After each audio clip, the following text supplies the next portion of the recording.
Hey Saber fans, got quite a few reveals for you today. First of which is a long time coming too. Oh God bless. I'll go into the details. There's a One Replicas hero. So I am 95% certain this is before the KROR hero. One way you can tell, where the pommel unthreads. Done a lot of mods to this hilt to get it to where it is. She's finally complete.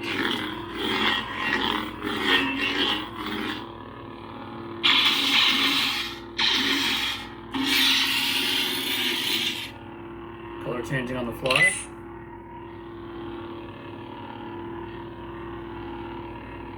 Gotta get it back to that nice green.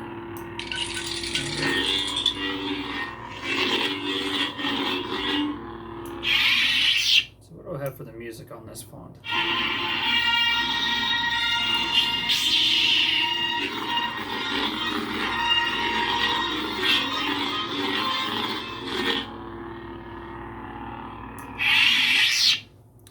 She loud. I knew she was going to be loud whenever I first installed it too. And nice blinkies, very nice blinkies. Blade styles and blinky sexiness courtesy of Fernando, Fed263. Amazing blade styles. Powder coat done by Pete Sandoval of Pete's Powder Emporium. Really beautiful copper too. Let me turn on a little more light for you. Beautiful copper. Really nice matte black PC work too. Pete does amazing work. Blue.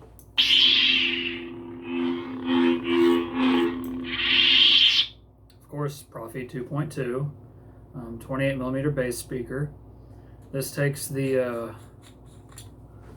1.14-inch chassis. I use the Eco chassis from Goth3 Designs. Recharge port, which is all the access you need. Yeah, this is one of the those nice little Chinese bass speakers. Holy crap, so loud. Oh, like that's at 2,000. Technically this can be pushed to 3 watts, so it's safe at 2,000. Probably lasts for freaking ever, but good God, this is stupid loud. Blue. Nice sky blue, light blue. Purple.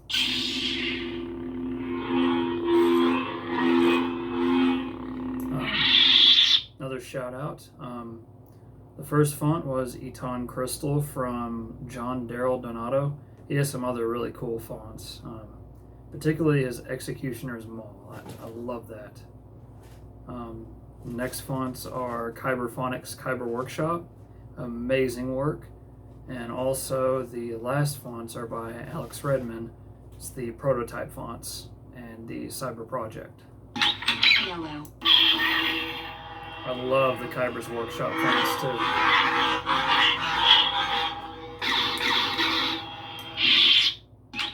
White.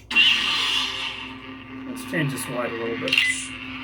Get it more of a white, pure white. There we go.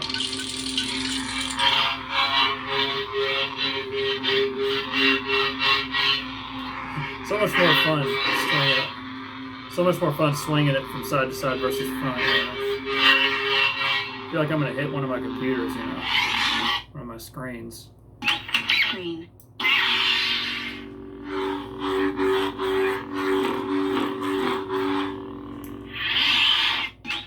Red. And of course, all these colors can be changed to whatever it needs to be, whatever the end user wants it to be. Have it for a saved preset and saved color config. So put in the kill key, it's going to remember the preset and the color. So swapping through all the fonts, you'll still be on the same color you left it at. The Cyber Project. Nice, unstable. Kylo Ren unstable. Prototype 1. Here's the energy burst from Fernando. Prototype 2. This is a new one I've never used before. Well, I think I've done another video with it in it, but it's the smoke blade. Just slow tufts of smoke going up is what it looks like. A little bit of sparking going on down here too. Prototype 3. And a lovely dark saber. Eton. And back to Eton. Wonderful hilt.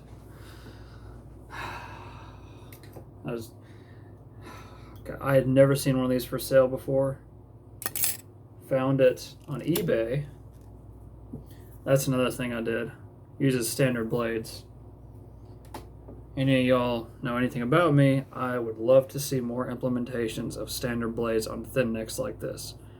Most sabers you go with have to have a recessed blade PCB, similar to this blade. How it's inside the blade. Total pain in the ass. Complete pain in the ass. Fairly accurate blade plug. And it's got stock PCB. Oh. Speakers only get louder.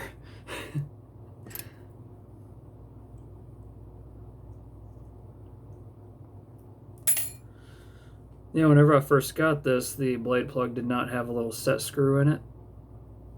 I added the set screw. There was not a set screw for the emitter neither. Added that. It is 180 degrees away from the control box.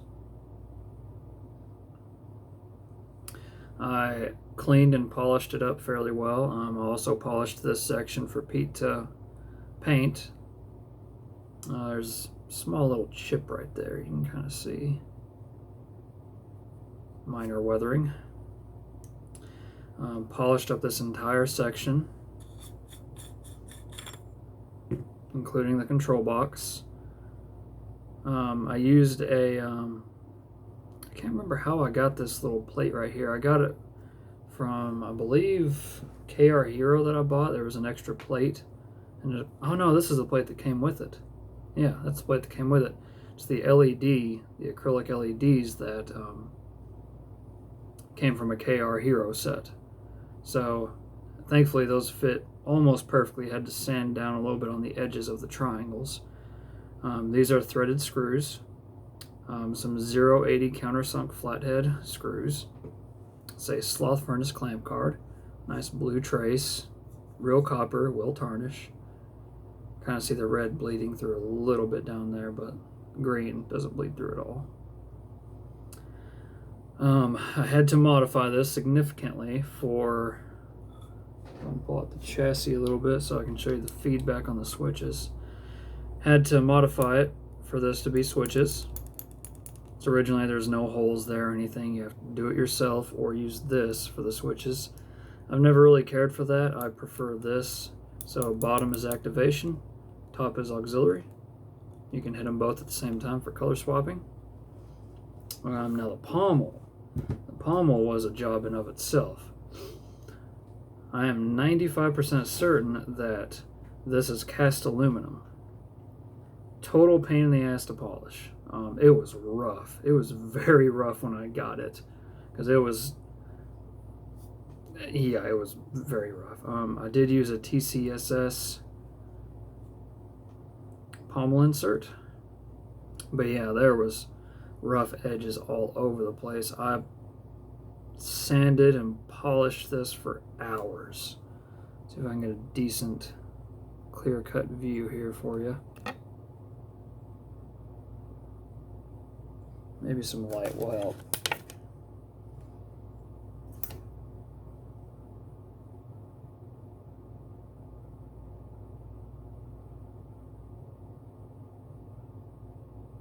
Come on, camera. You can do it. Stop focusing on me and focus on the lightsaber part, right?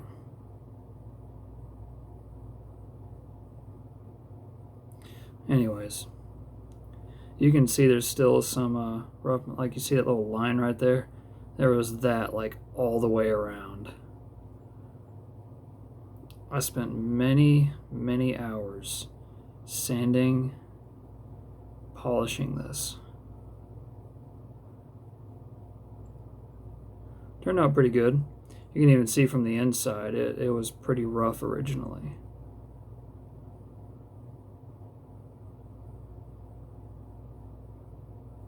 I like that little marring right there, but from the outside, looks great. But yeah, this is the only hero I know of that unthreads right there currently. I think there's a couple others. God, where did I see that? Oh yeah, the B.R. Rogers Verity cosplay hero. That one has like the threading right here, I believe, and it threads into this section. That's new. Looking forward to that run. This is a really nice hero. It's got a good grip section. Powder coat was really well done. Beautiful hilt. Beautiful. I'm telling you, I put a lot of work into this. It originally had a heatsink cup in it. And I don't know what was up with that heatsink cup, but it's like it was either permanently in there or it was threaded and Loctited in place. That was some gut-wrenching work, I'm not going to lie. Getting that heatsink out was a task in and of itself, too. Taking, a unibit, going down into it because I couldn't get it out. I was like, I want to do a standard blade. Accomplished it. One thing that I do really, really admire about this hilt, aside from the control box, this is all one piece. Control box and the blade plug, of course, but this is all one piece from here all the way down to here. All one piece. It does not thread here, doesn't thread here, there. Emitter doesn't come off. This is one complete section of a hilt. Like, yeah. If you left the heatsink cup in there and put an LED in there, ran wires down, just like a stunt setup or standard LED setup, I'd say you could duel with this sucker all day long. There's not many thin necks I'll say it about, but this is solid. I mean, it is not going to snap up here like some do. Like, some have this emitter threaded into the copper, and I've seen those snap. What else have I seen? Regardless, not many thin necks are suitable for dueling. I would consider light to medium dueling with this, possibly. There's currently only one thin neck on the market that I would consider heavy dueling with. Yeah, tri-ring's not bad either. The orientation is accurate. So many degrees off of idealized. It's like a mix of idealized and screen accurate. Look at the control box. I'm pretty sure this is aluminum too. It was either anodized or powder coated when I got it. I never modified it. That is the stock color that it came as. Nice little copper. But yeah, it's got the, I think that's the Iscanthal control box. I think the Iscanthal comes up like that, and the casein comes down over the control box. I could be wrong. Honestly, not sure on that one right off the top of my head. Oh yeah, a lot of effort and time went into this. So did I use... Nope, I used regular LEDs for this. I did not use NeoPixel LEDs for this. And I did 3D print my own holder for that. And I literally just had to hot glue the switches in place. Like, they're not going anywhere though. They're solid. And this was all one solid piece too. I had to drill holes in it. Yeah, it's a one chance thing. Like, drill the holes off, you got to deal with it. Drill the holes dead on, perfect. And it turned out really, really well.